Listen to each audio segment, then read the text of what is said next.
सोनपुर गांव में अजय नाम का एक लड़का अपनी मां के साथ रहता था। वह बहुत ही प्यारा था।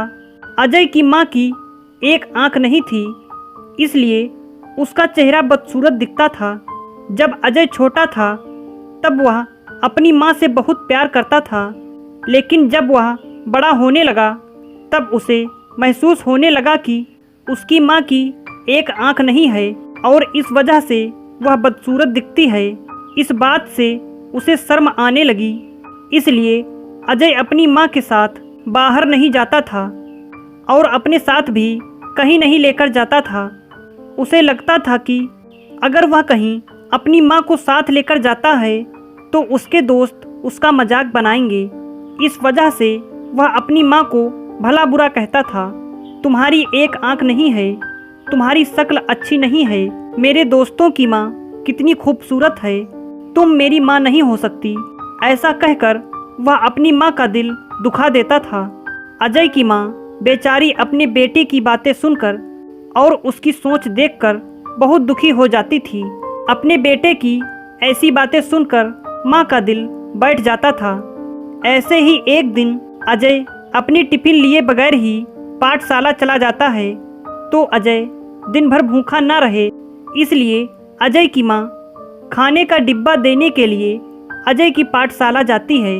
अचानक अपनी मां को पाठशाला में देखकर अजय को अपने दोस्तों के सामने बेइज्जती महसूस होती है और उसे अपनी मां पर बहुत गुस्सा आता है।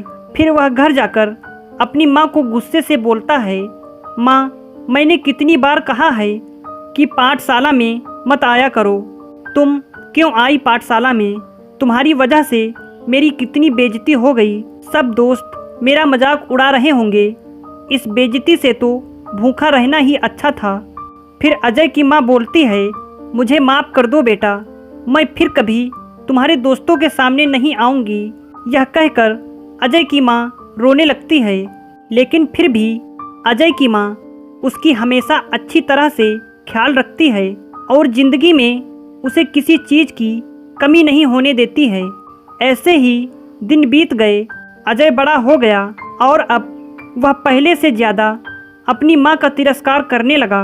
वह हर वक्त अपनी मां की बेइज्जती करता रहता था। खुद का गुस्सा वह अपनी मां पर ही निकालता था। अजय की मां बेचारी सब कुछ बर्दाश्त करती थी और मन ही मन दुखी हो जाती। एक दिन अजय अचानक अपनी मां से कहता है, अब मुझे तुम्हारे साथ रहना पसंद नहीं है, मैं यह घर छोड़कर जा रहा हूँ। यह सुनकर अजय की मां कहती है, बेटा ऐसा मत करो, तुम अगर मुझे छोड़कर चले गए तो मैं अकेले जी कर क्या करूँगी। इस बात पर अजय कहता है, तुम बहुत बुरी हो, तुम्हारी शक्ल अच्छी नहीं है, तुम्हारी वजह से मैं अब और बेइज्जत नहीं हो सकता। माँ के लाख रोकने के बाद भी अजय नहीं रुका और घर छोड़कर चला जाता है। फिर अजय शादी करके अपने बीवी के साथ रहने लगता है और इधर उसकी माँ अकेले ज़िंदगी गुजार रही होती है। अब वह बूढ़ी हो चुकी थी। ऐसे ही कुछ वक्त गुजर गए। एक दिन अजय के दरवाजे पर कोई आता है। अजय दरवाज़ा खोलकर देखता है कि उसके गांव से एक आदमी और उसके हाथ में एक खत होता है। वह आदमी अजय से बोलता है, अजय, तुम्हारी माँ अब इस दुनिया में नहीं रही। आखिरी समय में वह तुम्हारे लिए एक खत छोड़कर गई है। खत हाथ में देकर वह आदमी वहाँ से चला जाता है। यह खबर सुनकर अजय थोड़ा दुखी होता है। फिर अजय अपनी माँ का खत खोलकर पढ़ने लगता है।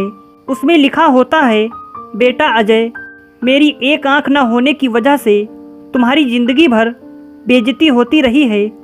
इसका मुझे बहुत दुख था, पर आज मैं तुम्हें एक बात बता रही हूँ जो मैंने तुम्हें पहले कभी नहीं बताई।